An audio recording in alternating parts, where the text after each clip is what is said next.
The technocrats and technocracy doesn't really care what political system it operates under. The political system is not the important thing to them. People are wondering today why the world economically is upside down. You can't manage what you cannot monitor. Can't control it. What do you need to monitor? Well, I need data. How much data is enough? There's never enough data. You always need more data. They architected this for themselves. This is their creation, it's their baby. There are two economic systems fighting for control over the whole world right now. One is capitalism and one is technocracy. One's going to die and one's going to live. The question is, which one? The specifications of technocracy included control over energy, much like we have smart grid today. With the smart meters that are going on the sides of homes and businesses all over America and indeed all over the world. You have the total awareness society today with all of the breakdown in personal privacy and the roll-up of consumer data, if you will, into massive databases like it being collected by the NSA and others. And we see all of the genesis of these ideas back in the original technocracy. The problem is they did not have the technology at the time to do what they wanted to do, and I think they knew that. And so I expect there were some futuristic discussions between those people, like, well, where is computing going? What can we do with it? It was just an idea, the idea of utopia, that they felt that technology eventually would bail them out. It didn't happen maybe quite as fast as they thought, but here we are today, and we see these things being implemented today almost in lockstep with the original document. So managing society, to them, is a lot like managing a giant feedlot of cattle. You know, say you have 50,000 cattle and all these pens, and you have to mix food for them scientifically. You know, you've got all the bins, and you load the food on the truck and you take it out and deliver it just in time for breakfast and lunch and dinner and snacks in between so they get nice and fat, you know. But, you know, the whole process is to get those cattle in that feedlot to the market, ultimately to be butchered, turned into steaks and hamburger and so on. Not that they're trying to make food out of us, that's not what I'm saying, but this is the way a feedlot is managed. You have to have means of control and monitoring of that feedlot in order to be a good feedlot operator. And so it's an engineering problem. And so the engineers that looked at society and said, hey, this is just, you know, looks just like a big old factory floor to us, or it looks like a big old feedlot or whatever. It begs to be managed. And so we'll use our scientific prowess and our scientific method to figure out ways to engineer society and you know, make it much more efficient. You hear the word efficiency all the time in the writings. And make sure that the resources are balanced, that we don't strip the earth dry of all its natural resources. This is what we hear as sustainable development today. Everywhere you turn, you know, it's about conserving resources and so on, balancing resource usage to consumption or to manufacture. It's kind of a strange historical animal that had no institutional backing at the time. The concept of holism, it wasn't officially incorporated as a doctrine, if you will, into early technocracy writings, but the concept had influence over, I think, almost universally over all the people that were part of technocracy. It's just that they didn't write about it and include it in the doctrine per se.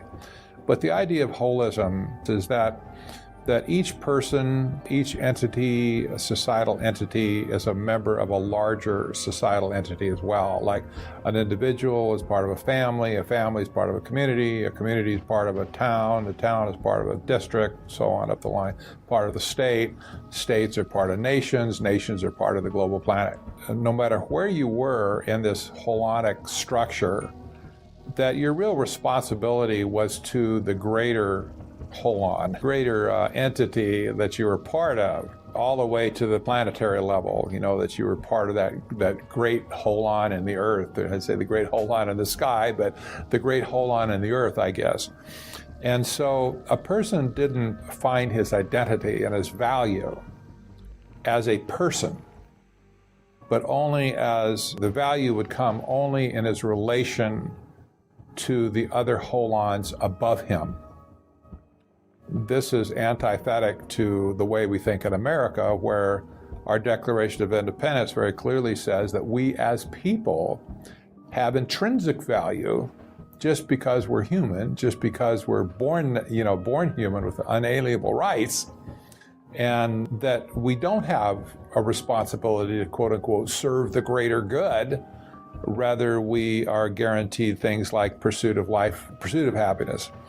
And so the idea of Smuts holarchy really struck a chord with all of these progressive groups, and I think in particular probably with technocracy, because as they set up their system, it very much mimicked only on Be Positive. Hierarchy system, where you had all the different components being, serving the greater components above them, until you get to the, in fact, even the organizational chart, that is the technocracy organizational chart of the North American continent resembled the Holon idea, where everybody down on the lower on the ladder would serve the people above. It's a dangerous concept, a dangerous philosophy. We see it all around us today in various forms. Movies have been made supporting this idea.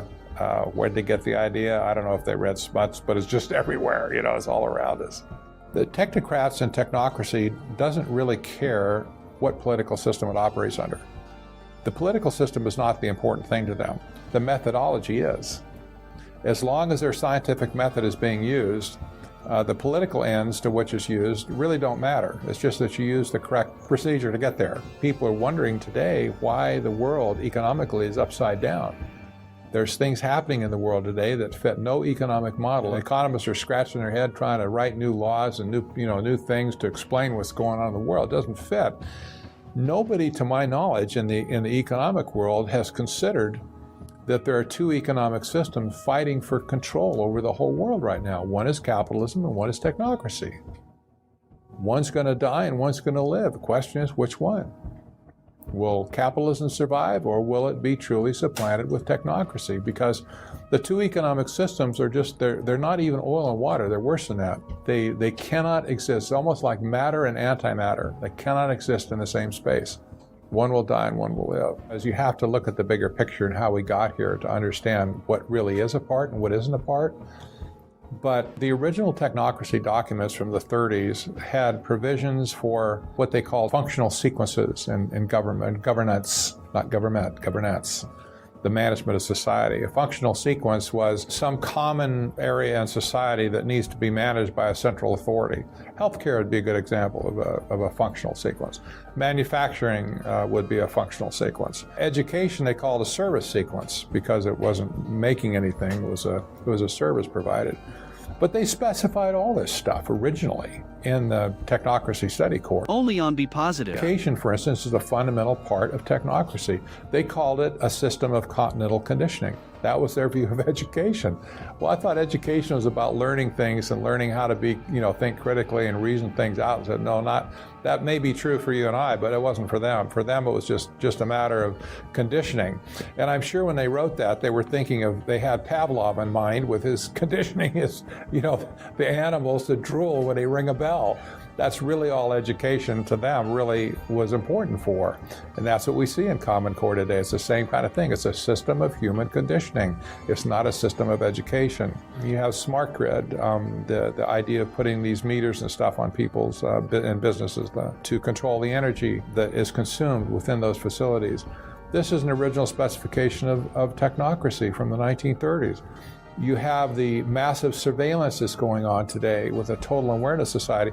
This was an original specification from technocracy in the 1930s.